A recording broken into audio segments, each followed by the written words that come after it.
தமிழகம் முழுவதும் கடந்த மாதங்களில் கொரோனா தொற்று காரணமாக தமிழகத்தில் உள்ள அனைத்து வழிபாட்டு தலங்களும் மூடப்பட்டிருந்தன.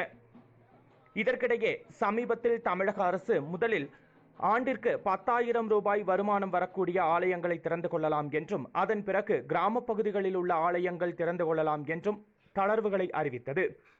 அதனைத் தொடர்ந்து செப்டம்பர் மாதம் 1ஆம் தேதி முதல் தமிழகத்தில் உள்ள அனைத்து ஆலயங்களும் திறந்து வழிபாடுகளை மேற்கொள்ளலாம் என்றும், பொதுமக்களுக்கான வழிமுறைகளையும் சட்டதிட்டங்களையும் அரசு வழிவகுத்தது. அதன்படி கடந்த காலங்களில் நடைபெற இருந்த திருவிழாக்கள் அனைத்தும் அனைத்து ஆலயங்களிலும் ரத்து செய்யப்பட்டிருந்தன.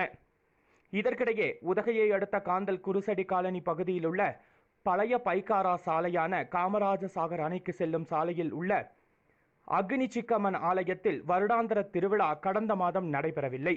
அதனைத் தொடர்ந்து ஆலயத்திற்குள்ளேயே அதற்கான வழிபாடுகள் மேற்கொள்ளப்பட்டது. அதனைத் தொடர்ந்து சமீபத்தில் அதனுடைய மறுபூஜை விழா வெகு சிறப்பாக நடைபெற்றது.